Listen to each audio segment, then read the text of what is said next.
Hola, mi nombre es Eduardo.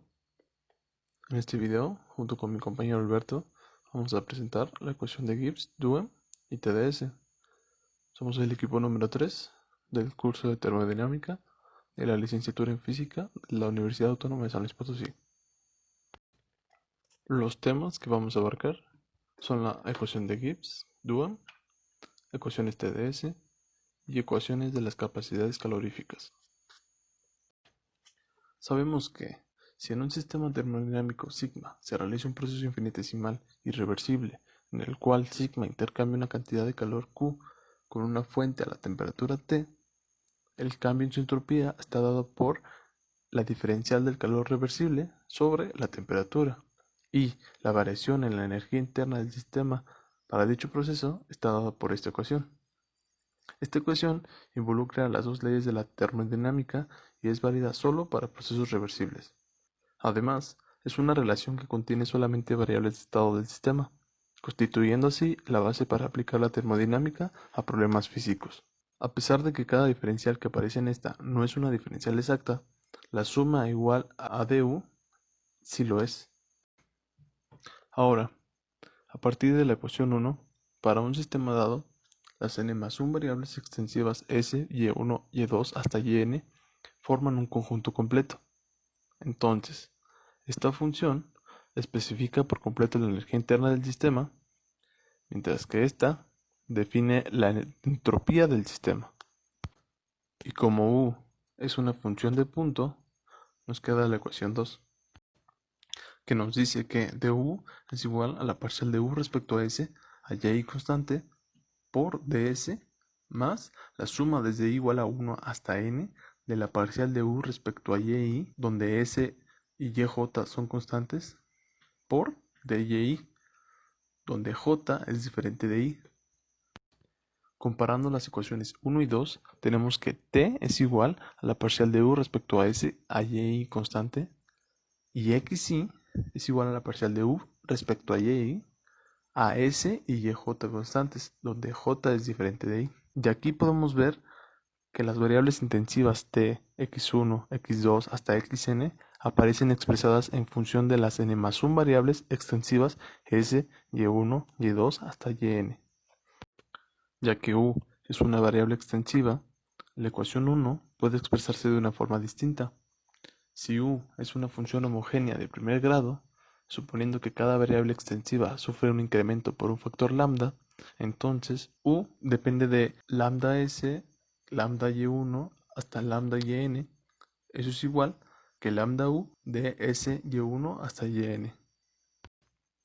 Diferenciando la ecuación 4 respecto a lambda, tenemos que la parcial de lambda u respecto a lambda es igual a la parcial de u respecto a lambda s por la parcial de lambda s respecto a lambda más la suma desde i igual a 1 hasta n de la parcial de u respecto a lambda y por la parcial de lambda y respecto a lambda. Con esto nos queda la ecuación 5, que nos dice que u, que depende de s y1 hasta yn, es igual a la parcial de u respecto a lambda s por s más la suma desde i igual a 1 hasta n de la parcial de u respecto a lambda y por y. Esta ecuación es válida para toda lambda. La ecuación 5 es válida para lambda igual a 1, por lo que, usando estas ecuaciones, podemos decir que la energía interna es igual a Ts más la sumatoria desde i igual a 1 hasta n de x y y. Esta ecuación se conoce como la ecuación de Euler para la energía interna. Diferenciando la ecuación de Euler, nos queda que du es igual a T de S más S de T más la suma desde i igual a 1 hasta n de xy por dy más la suma desde i igual a 1 hasta n de y por dxy. Esto recordando la ecuación 1, que dijimos que se considera la base para aplicar la termodinámica a problemas físicos, nos dice que S de T más la suma desde i igual a 1 hasta n de y por dxy tiene que ser igual a 0. Esta ecuación se conoce como la ecuación de Gibbs-Duhem. Esto para el sistema en cuestión. En particular, para un sistema químico formado por una sola componente, tenemos que U es igual a TS menos PB más mu nu, donde nu es el número de moles y mu el potencial químico. Si el sistema cumple la ecuación 8, la ecuación de Gibbs-Duhem se reduce a las ecuaciones 9a y 9b. La ecuación de Gibbs-Duhem es entonces una ecuación diferencial para el potencial químico de un sistema termodinámico. Si conocemos la ecuación de estado y la entropía en términos de las variables intensivas, esta ecuación se puede integrar para encontrar mu. En general, la ecuación de Gibbs-Duhem representa una relación en forma diferencial entre las variables intensivas que describen los estados de equilibrio del sistema. Cuando se conoce la ecuación de estado y igual a x1, x2 hasta xnt para toda i, así como s en función de estas variables, se puede integrar para encontrar esta relación en forma explícita. Para entender mejor esto, veamos algunos ejemplos. Empezamos con el cálculo de una actividad a partir de otra. La actividad es una medida de concentración efectiva de una especie. También hay que recordar lo que es una fracción molar. Es una concentración de un soluto en una disolución, y la suma de las fracciones molares es igual a 1. La definición de actividad para el potencial químico del componente yésimo está dada por esto, donde T y P son constantes. Ahora, para la solución, vamos a usar la ecuación de Gibbs-Duhem con T y P constantes. Esto nos deja la ecuación E1, que es la suma de i igual a 1 hasta n de y por dxy igual a 0. Vemos que como t y p son constantes, el otro término desaparece, ya que el cambio en t es 0. Aplicando esta ecuación a la función gi, en una mezcla binaria, tenemos que nu1 por dg1 a t y p constantes más nu2 por dg2 a t y p constantes es igual a 0. Realizando estas derivadas, tenemos que dg1 a t y p constantes es igual a rt por la derivada del logaritmo natural de la actividad 1. Y dg2 a t y p constantes es igual a rt por la derivada del logaritmo natural de la actividad 2.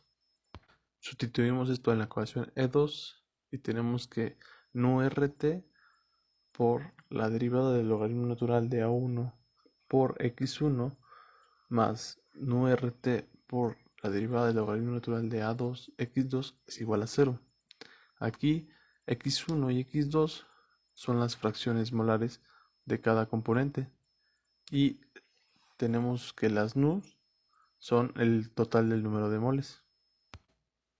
Aquí podemos deshacernos de nu rt, quedándonos que la derivada del logaritmo natural de a1 por x1 más la derivada del logaritmo natural de a2 por x2 es igual a 0.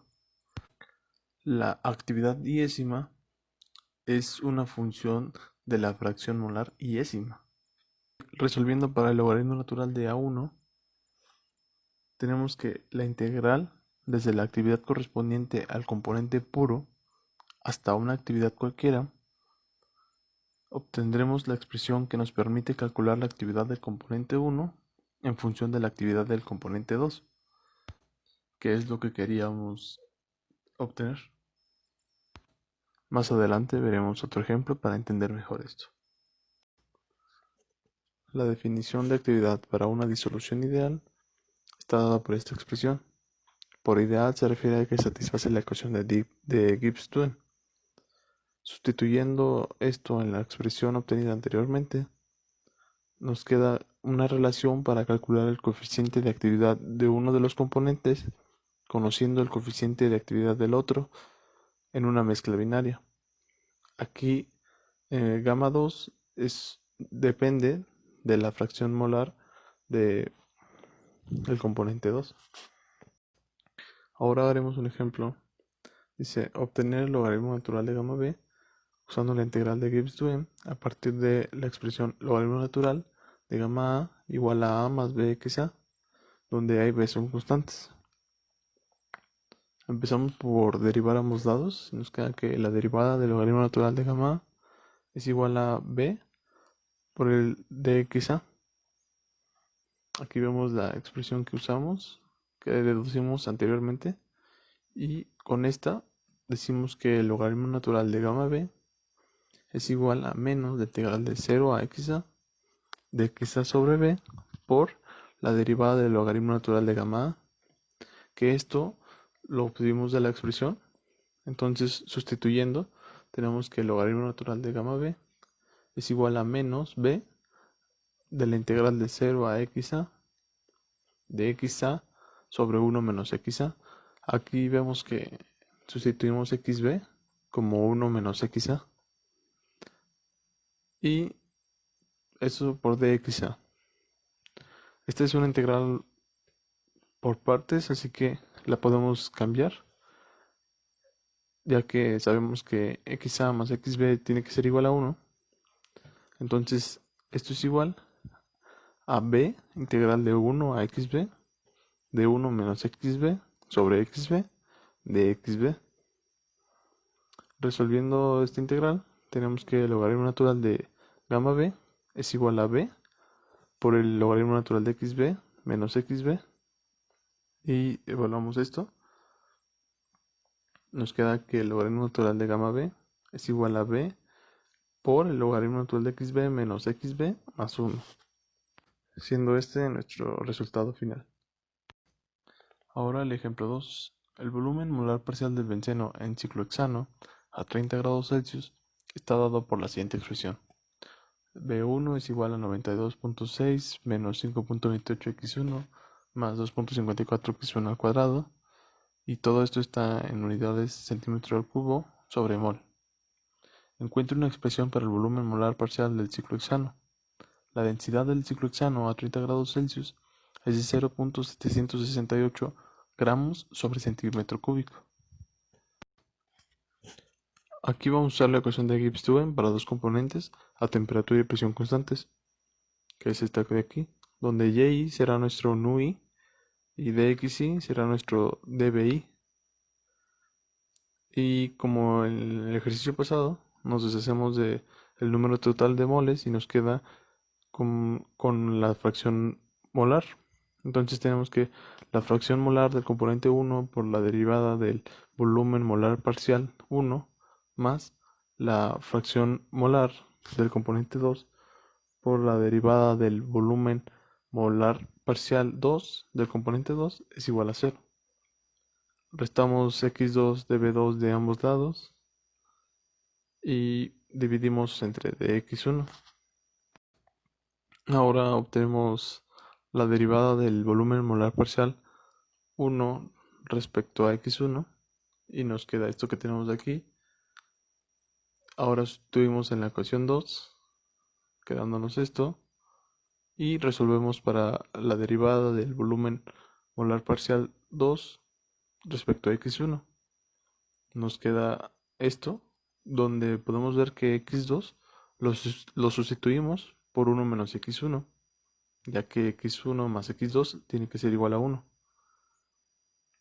Ahora, multiplicando de x1 en ambos lados e integrando, tenemos que el volumen molar parcial 2 es igual a la integral de 5.28x1 de x1, que esto es igual a 2.54x1 al cuadrado más c. Para obtenerse utilizaremos las condiciones iniciales. Entonces, sabiendo que la masa molar del ciclohexano es de 84.16 gramos y que la densidad a 30 grados Celsius es de 0.769 gramos sobre centímetro al cubo, cambiamos las unidades de gramo a mol y nos queda que C es igual a 109.44 centímetros cúbicos sobre gramo, que sustituyendo en 3 nos queda que el volumen molar parcial 2 es igual a 2.54x1 al cuadrado más 109.44, y esto está en unidades de centímetro al cubo sobre gramo. La siguiente parte a explicar es la de las ecuaciones TDS, que esta es una parte muy interesante porque nos permite hacer cálculos con la entropía con respecto a otras propiedades un poco más sencillas, como lo pueden ser el calor específico, la capacidad calorífica a volumen constante, las constantes beta y kappa, que son pues propiedades propias de muchos materiales, ¿no? Y que ya son en muchos casos ya están calculados, y entonces nosotros podemos encontrar una expresión para la entropía en base a esto, lo cual resulta muchísimo más sencillo que realizar todos los cálculos de manera explícita, ¿no? Pero la primera parte de esta explicación, pues es la deducción de cómo encontrar esta fórmula. Nosotros vamos a empezar partiendo de la suposición de que tanto la entropía como la energía interna son funciones de otras variables termodinámicas un poco más sencillas, como lo pueden ser la temperatura y el volumen, ¿no? Entonces tendremos que la energía interna es una función de temperatura y volumen, y la entropía es una función de temperatura y volumen. Si nosotros queremos encontrar el cambio de la entropía y el cambio de la energía interna, nótese que vamos a hacer las parciales de la entropía y de la energía interna con respecto de T, multiplicado por el diferencial de T, y el cambio parcial de la entropía y de la energía interna con respecto del volumen multiplicado por un diferencial de volumen. En base a esto nosotros vamos a utilizar ahora el hecho de que para un proceso reversible la temperatura multiplicada por el cambio de la entropía es igual al cambio del calor reversible, ¿no? O bueno, que es lo mismo que decir que la entropía es igual al cambio del calor reversible dividido entre la temperatura, que es una expresión a la cual se llegó en el capítulo anterior. Luego de la primera ley de la termodinámica, nosotros tenemos que el cambio en el calor lo podemos expresar como la suma del cambio de la energía interna más el cambio en el trabajo. Y ahora pues lo vamos a expresar de esta manera, con esta igualdad que habíamos puesto para el cambio en el calor, y para PdV menos PdV para la energía, para el cambio en el trabajo, que con el signo negativo que teníamos antes se vuelve positivo. Entonces, al sustituir las expresiones que tenemos para el cambio de la entropía y para el cambio de la energía interna, las que habíamos encontrado anteriormente haciendo la suposición previa, nos vamos a encontrar con esta expresión, ¿no? Que le llamamos la ecuación 5, que es la temperatura multiplicada por la expresión para el cambio de la entropía, y esto es igual a el cambio de la energía interna, la expresión para el cambio de la energía interna más PdV. Y después agrupamos términos semejantes para encontrarnos con esta ecuación, que sí, bueno, para ser un poco más explícitos, nosotros podemos tomar en cuenta que del lado izquierdo están los términos multiplicados por el diferencial de t, que en este caso es t ds con respecto de t, pues es este término, más este término, ¿no? Menos este término, porque lo despejamos, y del lado derecho dejamos el resto de los términos que están multiplicados por el diferencial de b. Y a partir de aquí nosotros tendremos un par de casos en los cuales vamos a analizar ahora. En el primero de los casos suponemos que tenemos un proceso a volumen constante, un proceso isocórico. Esto quiere decir que si el volumen es constante, el cambio en el volumen tiene que ser igual a cero, y necesariamente la expresión que teníamos antes se convierte en esta expresión, la parcial de U con respecto de T a volumen constante menos la temperatura multiplicada por la parcial de S con respecto de T a volumen constante también, multiplicada todo por dt, tiene que ser igual a 0, ¿no? Que es la parte izquierda de la ecuación, y esto se fue a 0. Y ahora supongamos nosotros que el cambio en la temperatura es diferente de 0, porque de otra forma tendríamos pues una solución trivial, ¿no? Tendríamos que 0 es igual a 0 y ya se acabó. Pero no, supongamos que el cambio en la temperatura es distinto de 0, para encontrarnos con el resultado de que si esto no es 0, entonces esta expresión de aquí tiene que ser necesariamente 0. Y bueno, de aquí es fácil ver que si esto es 0, tendríamos nosotros la igualdad que la parcial de U con respecto de T a volumen constante es igual a la temperatura multiplicada por la parcial de S con respecto de T a volumen constante. O bien nosotros lo podemos expresar como la parcial de U con respecto de T dividido entre la temperatura es igual a la parcial de S con respecto de T a volumen constante. Pero por otra parte, la parcial de U con respecto de T a volumen constante nosotros la definimos anteriormente como la capacidad calorífica a volumen constante. Entonces esto lo podemos escribir de dicha manera, ¿no? Que posteriormente nos daremos cuenta de que es un resultado pues muy conveniente. Por otro lado, ahora tenemos el segundo caso particular, que es un proceso a temperatura constante, un proceso isocórico. De igual forma, ahora esto quiere decir que el cambio en la temperatura tiene que ser igual a cero y por lo tanto esta expresión queda igualada a cero, que es la parte derecha de la ecuación, ¿no? Y esto se va a cero. Entonces, misma suposición. Supongamos otra vez que el cambio en el volumen es distinto de cero para evitar trivialidades y nosotros llegamos a la conclusión de que la parcial de S con respecto de B a temperatura constante es igual a 1 sobre T multiplicado por la parcial de U con respecto de B a temperatura constante más la presión. Y ahora con estos dos resultados, con este resultado para la parcial de S con respecto de T, con el resultado de la parcial de S con respecto de B, nosotros podemos hacer una sustitución en la ecuación 1 que teníamos, que es la expresión para el cambio de la entropía, que es esta, la volvimos a escribir, y sustituimos los resultados que encontramos para la parcial de S y para la parcial de S con respecto de T y la parcial de S con respecto de B. Y nos encontramos con esta expresión, que es que la entropía, el cambio de la entropía, es igual a el calor específico o volumen constante dividido entre la temperatura multiplicado por el diferencial de T, más esta expresión, la parcial de U con respecto de B a temperatura constante, más la presión, todo esto multiplicado por un diferencial de B. Y nótese que aquí encontramos una forma, vamos a llamarla una forma bastante primitiva de la ecuación TdS, que es una relación entre la entropía y otras variables termodinámicas que son un poco más sencillas de determinar. Y nótese también que ya tenemos un valor de la capacidad calorífica, el cual para muchas sustancias pues ya está determinado. Entonces muchos de los cálculos terminan siendo simplificados. Pero esta simplificación se puede realizar todavía más a fondo. Vamos ahora a llegar de esta expresión encontrada a una expresión un poco más sencilla que también implica otros valores que pueden ser determinados experimentalmente. Vamos a empezar la simplificación partiendo de la suposición de que la entropía es una función de punto. Una de las propiedades de la función de punto es esta, que si la entropía es una función de punto, entonces la parcial de la entropía con respecto de T con respecto de B tiene que ser igual a la parcial de la entropía con respecto de B con respecto de T.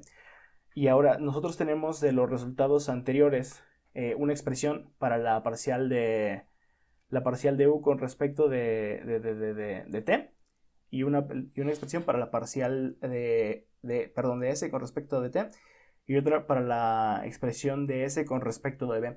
Entonces lo único que tenemos nosotros que hacer es volver a derivar, pero ahora con respecto de B en este caso y con respecto de T en este caso. Nos damos cuenta entonces que la parcial de S con respecto de T con respecto de B va a ser igual a la parcial con respecto de B del calor específico o volumen constante dividido entre la temperatura. Y esto es igual a, tomamos la temperatura constante, se sale de la derivada y nos queda 1 sobre T por la parcial del calor específico o volumen constante dividido sobre la parcial derivado sobre la parcial de B. Y esto va a ser igual a 1 sobre 1 sobre T multiplicado por la parcial de U con respecto de T con respecto de B.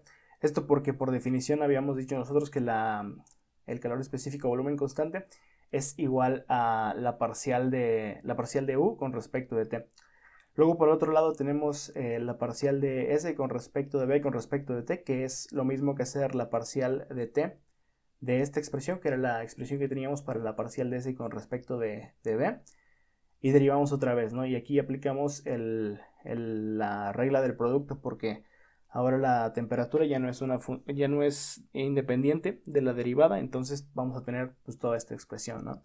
Que se realiza la derivada de 1 sobre t por esto y después 1 sobre t por la derivada de todo esto. Aquí queda acomodado al revés porque para que se vea más bonito, no nada más el signo negativo, ¿no? Pero bien puede estar al revés, es conmutativa la suma. Y llegando a este resultado y regresando a la suposición original de que la entropía es una función de punto, nosotros podemos determinar que estos valores son idénticos. Entonces podemos representar esto con una igualdad. Esto es igual a este resultado, es igual a este resultado. Y de la suposición tendremos esto, que es una expresión muy larga, pero que se puede simplificar fácilmente, ¿no? Nos quitamos una t de encima de todos estos y luego por un lado dejamos las expresiones de las parciales de u con respecto a d con respecto a b, y la parcial de u con respecto de b con respecto de t en esta parte, y del otro lado las restantes, que es la parcial de p con respecto de t a volumen constante menos 1 sobre t multiplicado por la parcial de u con respecto de b más la presión, ¿no? Que este t cuadrada se queda como t porque nos quitamos una t de encima y nos queda esta igualdad. Pero por otra parte también sabemos que la energía interna pues, es una función de punto, entonces la parcial de u con respecto de t con respecto de b es igual a la parcial de u con respecto de b con respecto de t. Entonces nosotros esta resta la podemos expresar como esta otra resta, y nótese que son las mismas expresiones, entonces pues esto se nos va a cero. Y llegamos a la conclusión de que toda esta expresión de acá es igual a cero. Y bueno, de aquí es fácil encontrar que la temperatura por la parcial de P con respecto de T a volumen constante tiene que ser igual a la parcial de U con respecto de B a temperatura constante más la presión. O bien escrito de otra manera, al despejar la parcial de U con respecto de B a temperatura constante, nos queda que es igual a la temperatura multiplicada por la parcial de P con respecto de T a volumen constante menos P, menos la presión.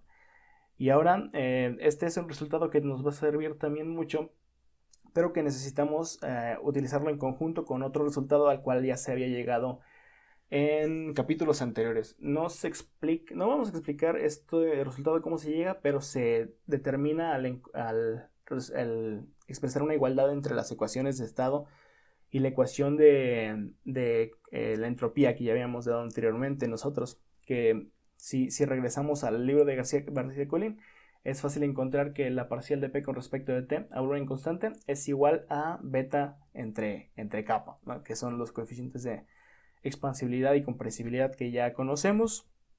Y al final de cuentas, sustituyendo todo el resultado anterior, este resultado, en la expresión a la primitiva a la que habíamos llegado de las ecuaciones TdS, nos encontramos que el cambio en la entropía es igual a la capacidad calorífica a volumen constante dividido entre la temperatura multiplicado por el diferencial de T más 1 sobre T multiplicado por la parcial de U con respecto de B a temperatura constante más la presión, todo eso multiplicado por la diferencial de B, y esto va a ser igual a, esta parte queda exactamente igual y esta parte la cambiamos por la parcial de U con respecto de B.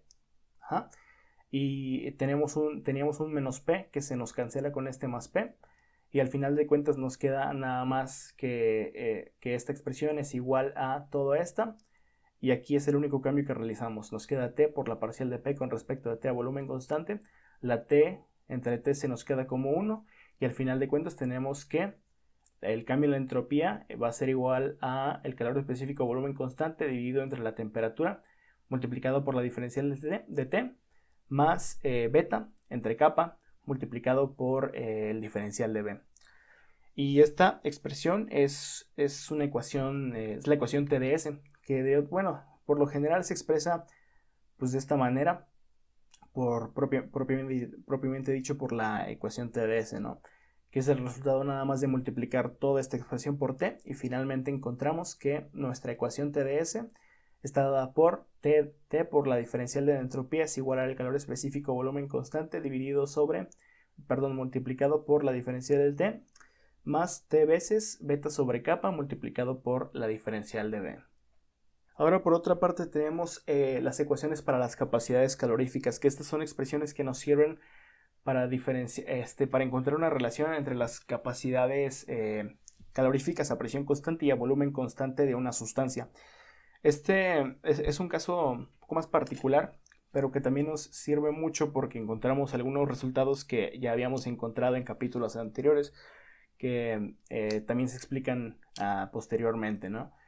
Bueno, partimos también, justo como partimos para las expresiones TdS, comenzamos haciendo una de la deducción de la expresión. De la primera ley de la termodinámica nosotros tenemos que el cambio en la energía interna es igual a la suma de el cambio en el calor más el cambio en el trabajo, que lo podemos expresar de esta manera como una expresión para dQ, y luego el cambio en el trabajo sabemos que es igual a menos P de B, entonces lo podemos expresar como el cambio en el calor es igual al cambio en la energía interna más P multiplicado por la diferencial de B. Ajá. Luego de la ecuación de la energía interna que hallamos en la sección anterior, que es la que habíamos expresado, creo que era la expresión 2, nosotros tendremos que el cambio en el calor va a ser igual a la capacidad calorífica volumen constante multiplicado por el diferencial de T más la parcial de U con respecto de B multiplicado por dB más P dB. Y esto nosotros lo podemos agrupar los términos comunes para que nos quede C sub B multiplicado por dt más la parcial de U con respecto de B más P, todo esto multiplicado por el diferencial de B. ¿Ah? Entonces nosotros podemos dividir esta expresión, la podemos dividir entre dt, y nótese que dq con respecto de t, dq sobre dt es igual a C sub P, y después nosotros podemos simplemente despejar dq sobre dt menos cb, y nos queda que esto va a ser igual a C sub P menos C sub B, y esto va a ser igual a la parcial de U con respecto de B a temperatura constante más la presión multiplicado todo esto por D en B con respecto de T a presión constante. Ajá. Y luego de la ecuación 18 de la sección anterior nosotros habíamos encontrado una expresión para la parcial de U con respecto de B con respecto de T, que era, si nos acordamos, es T multiplicado por la parcial de P con respecto de T a volumen constante menos P. Simplemente sustituimos esa expresión en la expresión que ya tenemos y nos queda que C sub P menos C sub B es igual a la temperatura multiplicada por la parcial de P con respecto de T menos P más P, se nos va a cancelar esto y esta expresión es idéntica a la de arriba, y simplemente al quitarnos esta P de encima terminamos concluyendo que Cp menos Cb es igual a T multiplicado por la parcial de P con respecto de T a volumen constante multiplicado por la parcial de B con respecto de T a presión constante. Y bueno, de aquí es fácil ver que si de las definiciones de los coeficientes de expansibilidad y compresibilidad, que beta es igual a 1 sobre B por la por la derivada de B con respecto de T a presión constante, podemos despejar nosotros la dB sobre dt a presión constante y nos queda que esto es igual a beta veces B. Y también sabemos de resultado que la parcial de P con respecto de T es igual a beta sobre K, que es lo que habíamos postulado anteriormente. Y finalmente nosotros llegamos a la conclusión de que al sustituir la dB con respecto de T y la parcial de P con respecto de T en la expresión a la que habíamos llegado anteriormente, que simplemente las ecuaciones de las capacidades caloríficas, es una expresión para Cp y Cb, va a ser igual a Cp menos Cb, y esto es igual a beta cuadrada dividida sobre kappa y multiplicada por la temperatura multiplicada por el volumen, ¿no? Que es una expresión pues también muy sencilla en comparación a lo que se tendría anteriormente, y que simplifica muchos de los problemas. Y un resultado importante de esta expresión es que nótese que la relación entre Cp y Cb es igual a esta expresión, y nosotros sabemos que beta casi siempre tiene valores negativos por su definición, pero al elevarlo al cuadrado esta expresión para beta termina siendo positiva, kappa termina siendo positiva, y a menos que analicemos otros sistemas, temperatura y volumen pues también tienen que ser positivos. Entonces toda esta expresión necesariamente tiene que ser mayor a 0, ¿eh? mayor o igual a 0, y por lo tanto si esto es igual a esto, entonces la Cp menos Cb tiene que ser necesariamente mayor a 0, y pues ya utilizando las propiedades de las desigualdades concluimos que la capacidad calorífica a presión constante es mayor a la capacidad calorífica a volumen constante, que es un respaldo a un resultado que ya se habían encontrado en secciones anteriores del García-Collin. De hecho, en el propio García-Collin se expresa un problema para el cual concluimos que el resultado pues también es este, ¿no? Entonces, que encontremos también este mismo resultado ahora de otra manera, pues es un resultado bastante bueno. Y ya para concluir esta exposición, terminamos con un ejemplo para el uso de la expresión a la que llegamos anteriormente. El problema dice lo siguiente: calculemos la capacidad molar a volumen constante del mercurio a una temperatura de 0 grados centígrados y una presión de una atmósfera. Los datos experimentales nos dicen que la capacidad molar a presión constante es de 28.0 joules sobre mol Kelvin. V, que es una expresión para el volumen dividido entre el número de moles, es de 1.47 por 10 a la menos 5 metros cúbicos entre mol. Y beta es igual a 181 por 10 a la menos 6 que K a la menos 1. Y kappa es igual a 3.89 por 10 a la menos 11 pascales a la menos 1 también. Bueno, de la expresión a la que habíamos llegado anteriormente, nosotros podemos darnos cuenta de que C minúscula P menos C minúscula V es lo mismo que hacer esta expresión que la cual llegamos multiplicado por 1 sobre nu, donde nu lo consideramos como el número de los moles de la sustancia. Y nosotros sabemos que esto va a ser igual a beta cuadrada sobre kappa multiplicado por TV. Y al multiplicarlo por 1 sobre V encontramos que C sub P menos C sub V va a ser igual a beta cuadrada dividido sobre kappa nu multiplicada por TV. Ahora, habíamos dicho nosotros que V sobre nu es igual a la expresión para el volumen dividido entre el número de moles, que está expresado por esta V minúscula. Entonces el problema se vuelve un problema simplemente de sustitución de valores, y simplemente tomamos nuestra ecuación y le metemos los datos que ya tenemos, ¿no? Beta es esta, la elevamos al cuadrado. V sobre nu es esta expresión, 1.47 por 10 a la menos 5. Y la temperatura, que estaba en grados centígrados, los pasamos a Kelvin. Simplemente sumamos 273 a los 0 grados centígrados y nos quedan 273 Kelvin. Todo esto dividido entre kappa, que es el valor que también ya se había dado explícitamente. Entonces con esto ya aseguramos que se cumplan las unidades necesarias, y concluimos que la expresión de C sub P menos C sub V es igual a 3.40 joules sobre mol por Kelvin. Y ya finalmente simplemente nos resta despejar la capacidad molar a volumen constante.